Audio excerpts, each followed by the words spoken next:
두려워하지 말고 믿기만 하라, 이 제목입니다. 근데 사실은 요수 목자님께서 미리 빼놓으셔가지고 제 말씀 제목은 좀 다릅니다. 그 JTBC 손석희 앵커의 뉴스를 좀 잘 듣는지 잘 모르겠습니다. 그 손석희 씨가 입버릇처럼 하는 말 있죠? 한 걸음 더 들어가 보겠습니다. 예. 두려워하지 말고 믿기만 하라, 이 말씀에서 한 걸음 더 들어가 보겠습니다. 제 말씀의 제목은 믿고 체험하자입니다. 다 같이 한번 따라해 보시겠습니다. 믿고 체험하자. 믿고 체험하자. 예. 하나님께서는 내게 어떤 영향력을 미치고 있는가, 이 물음을 제 스스로에게 해봅니다. 우리 동역자님들께서 고통스러울 때, 아플 때, 억울할 때, 슬플 때, 기분 나쁠 때, 여러 어려움에 직면했을 때 하나님께 나아가 하나님의 응답을 받고 계시는지 궁금합니다. 오늘 말씀 속에는 두 명의 주인공이 나오고 그 주인공들은 각기 놀라운 기적을 체험하게 됩니다. 저는 어떻게 두 명의 주인공이 기적을 체험하게 되었는지에 관심을 갖고 오늘 말씀을 읽었습니다. 그것은 저도 그 사람들처럼 기적을 체험하고 싶기 때문입니다. 저는 오늘 말씀을 준비하면서 우리 모두가 여기 두 명의 주인공처럼 하나님의 도우심과 능력을 체험하는 신앙을 갖기를 기도합니다. 아멘. 다른 사람의 놀라운 체험을 아무리 많이 들어도 우리 자신에게 그러한 체험이 임하지 않으면 그저 남 이야기가 될 것입니다. 나이가 제가 많이 들진 않았지만 이제는 어떤 지식이나 형식, 체면, 저의 생각이 아니라 실제로 하나님과 교제하고 싶고 하나님의 능력을 체험하고 싶은 그런 소망이 강해지고 있습니다. 저는 하나님을 믿습니다. 그리고 무엇보다 하나님께서 정말로 저를 사랑하신다는 것을 잘 알고 있습니다. 그런데 저의 삶의 현실에서 하나님께서 어떤 역할을 하고 계시는지 이것을 분명히 느끼면서 살고는 있지 못하는 형편입니다.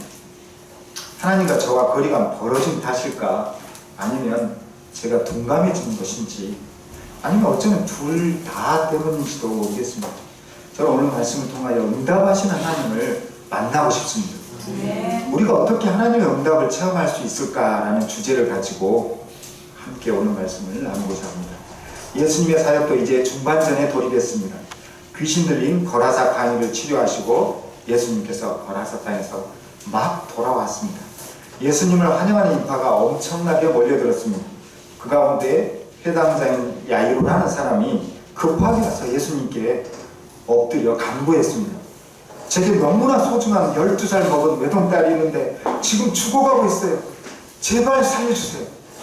이 간절한 요청에 따라 예수님께서는 무리에 둘러싸여 야이로의 집으로 향했습니다. 그런데 예수님께서 야이로의 딸을 살리러 가는 도중에 예상치 못한 일이 발생했습니다.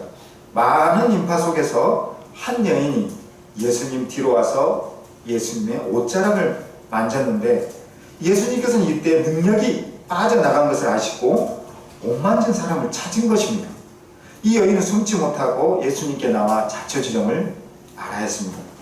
그녀는 무려 12년 동안이나 혈루증을 앓고 있었습니다. 혈루증이라 함은 여성의 자궁에 비정상적으로 출혈이 나는 질병을 말합니다. 공교롭게도 야이로의 딸이 태어나던 그 해부터 이 여인은 아프기 시작한 것입니다. 다른 사본을 보면 병을 고치기에 여러 의사를 찾아 많은 돈을 썼지만 낫지 못했다고 하였습니다. 그녀는 예수님의 옷자락을 만지는 순간 몸이 건강해진 것을 예수님 앞에서 고백하였습니다. 이 여인의 고백을 듣고 예수님께서는 딸아, 내 믿음이 너를 구원하였으니 평안히 가라 라고 하시면서 믿음을 통한 완전한 치료를 선포하셨습니다. 사람들은 와, 역시 예수님이야 라고 감탄하고 있을 때였습니다. 그런데 문제가 생긴 것입니다. 혈루증을 앓던 이 여인 때문에 야이로의 딸을 살리러 가는 길이 잠시 지체되었는데 회당장 야이로의 딸이 죽었다는 소식이 전해진 것입니다. 순간 야이로는 눈앞이 깜깜해졌을 것입니다. 급하게 소식을 전하러 온 사람은 당신의 딸이 죽었습니다. 예수님을 더 괴롭게 하지 마십시오 이렇게 말했습니다. 그러나 예수님께서는 그 말을 듣고 야이로에게 두려워하지 말고 믿기만 하라. 그리하면 딸이 구원을 얻으리라 라는 말씀을 하시고 그의 집으로 가 죽은 아이의 손을 잡아 살아나게 하셨습니다. 이 두 가지 기적은 누구도 흉내낼 수 없는 놀라운 기적입니다. 어느 누가 옷깃만 만져도 중병을 치료할 수 있게 하겠습니까? 또 죽음에 이른 자를 잠에서 깨우듯 일으켜 세울 수가 있겠습니까? 오늘 접하는 두 가지 기적을 통하여 하나님께서 우리에게 주시는 메시지가 무엇인지 저는 세 가지 관점에서 살펴보고자 합니다. 첫 번째 메시지는 예수님께서 우리를 넘치도록 사랑하신다는 것입니다. 오늘 예수님께서 베푸신 기적 속에서 예수님의 놀라운 사랑이 담겨져 있습니다. 저는 12년 동안 혈루증을 앓던 여인이 단지 예수님의 옷자락만 만지면 나을 것이라고 생각한 것이 좀 비신적인 것이 아닌가라고 생각하였습니다. 그러나 그것은 옷자락만 바라보는 저의 근시안적인 생각에 불과합니다. 46절을 같이 보겠습니다. 46절 말씀입니다. 내게 손을 댄 자가 있도다. 이는 내게서 능력이 나간 줄 아미로다. 저는 이 말씀을 보고서야 예수님께서는 솟아나는 샘물과 같이 은혜와 사랑이 흘러 넘치는 분이라는 것을 믿게 되었습니다. 흘러 넘치는 사랑과 흘러 넘치는 권세와 능력이 예수님께 나오는 자에게 제한 없이 지체 없이 맛보게 해주시는 분이라는 것을 깨닫게 된 것입니다. 믿음으로 나오는 자에게 대기도 없고 심사도 없습니다. 요한복음 7장 37절에서는 이와 같이 말씀하고 있습니다. 명절 끝날 곧 큰 날에 예수께서 서서 이르시되 누구든지 목마르거든 내게로 와서 마시라. 또한 요한계시록 21장 6절에서는 같은 취지로 말씀하고 있습니다.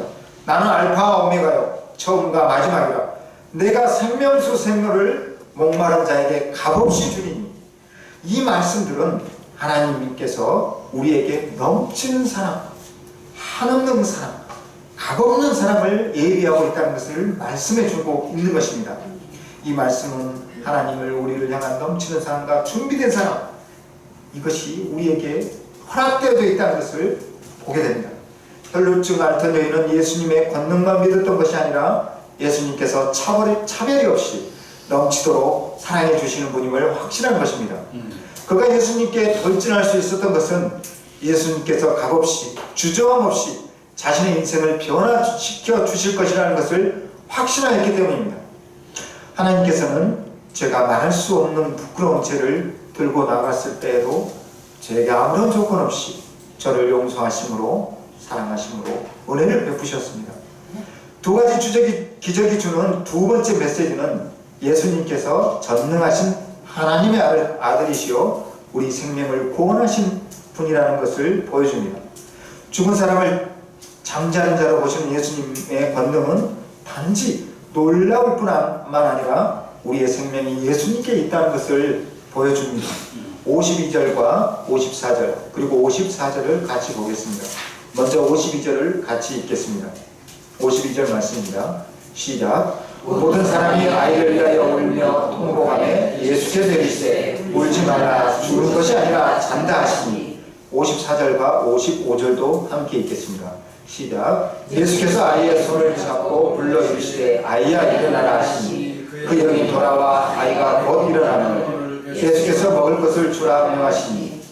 예수님께서 이 땅에 오시기 전 사람들은 죽음에 굴복하고 살았습니다. 그러나 예수님 앞에서 죽음은 선포하신 말씀처럼 낮잠에 불과한 것입니다.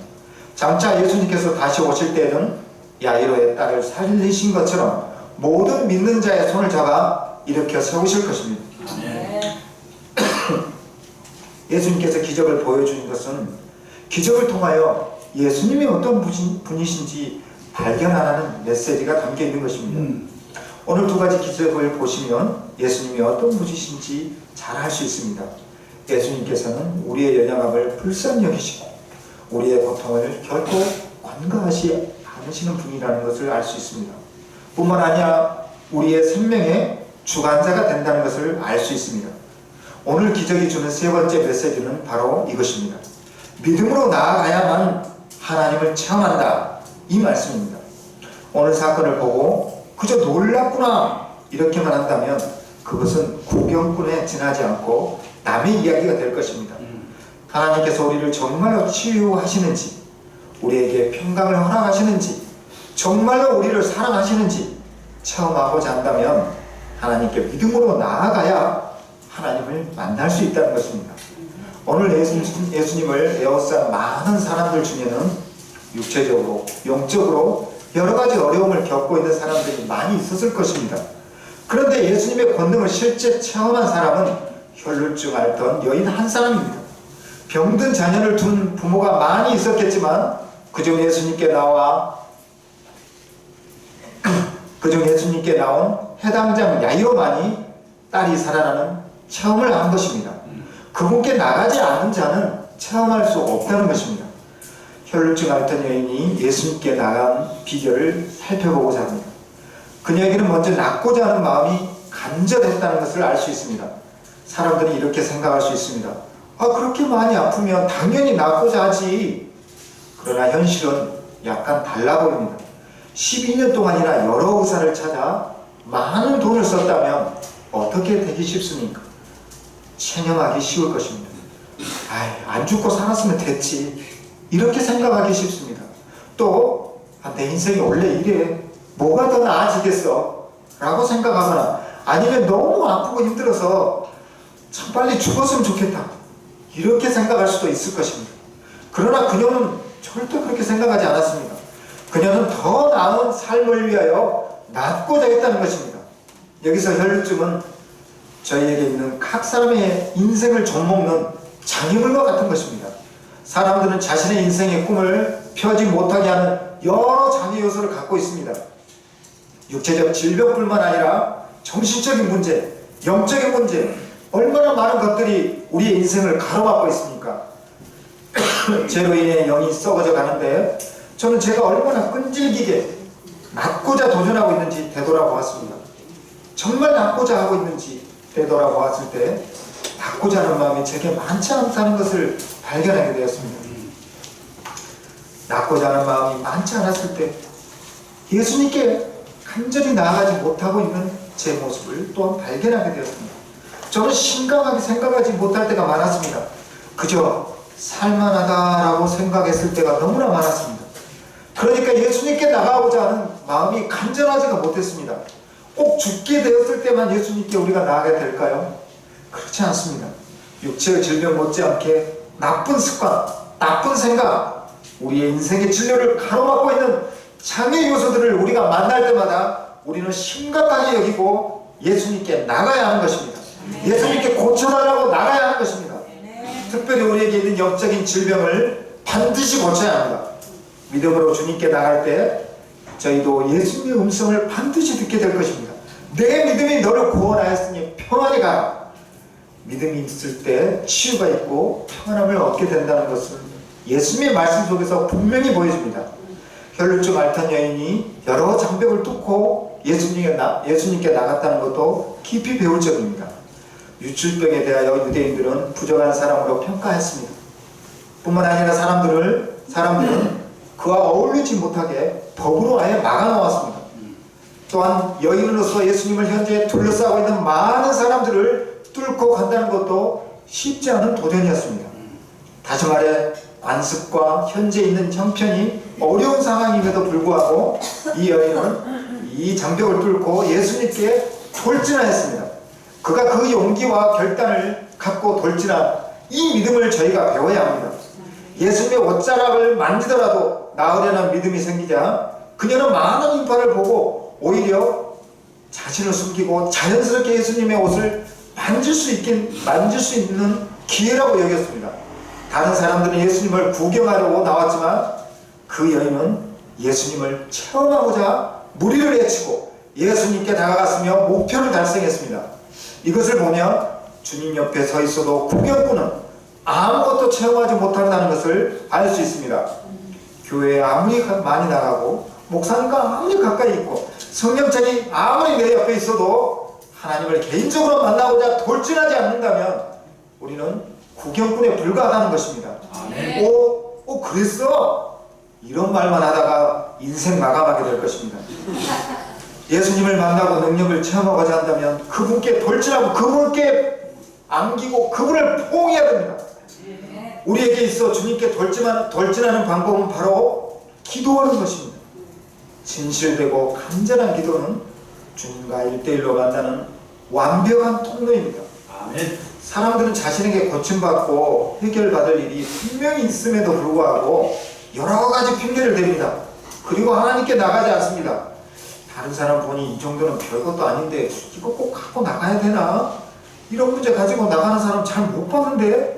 이렇게 생각하기도 합니다. 그리고 문제를 회피해버립니다. 저는 저희 사무실을 찾아오는 의뢰인들과 대화를 하면서 깜짝깜짝 놀랄 때가 있습니다.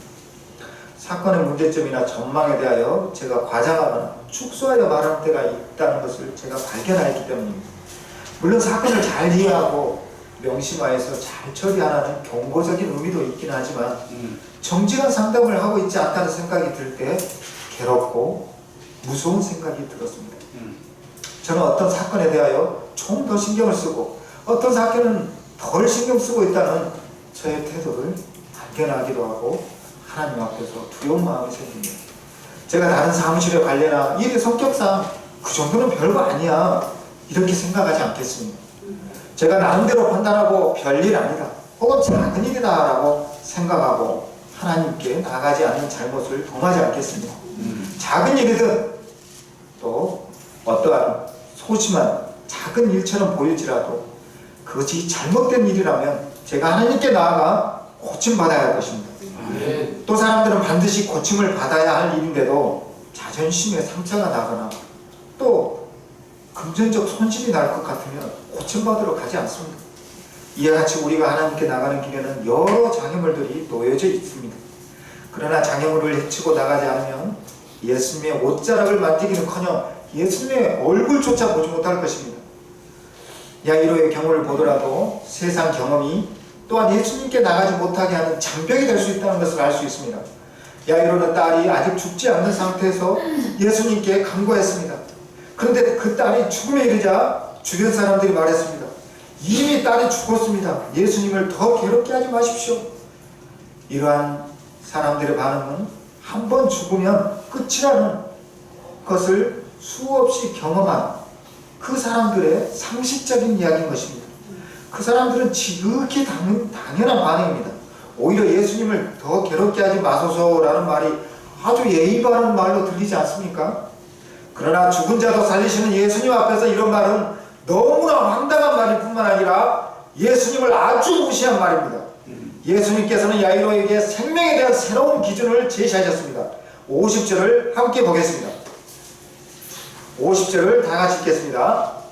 시작. 예수께서 들으시고 이르시되 두려워하지 말고 믿기만 하라. 그리하면 딸이 구원을 얻으리라. 사람들은 예수님을 비웃었지만 예수님께서는 죽었던 야이로의 딸을 살리심으로 사람들에게 죽음에 대한 새로운 경험을 갖게 하였습니다. 이 전대미문의 사건을 인하여 더 이상 인간의 죽음은 운명도 아니고 끝도 아니라는 것을 증명하게 되었습니다.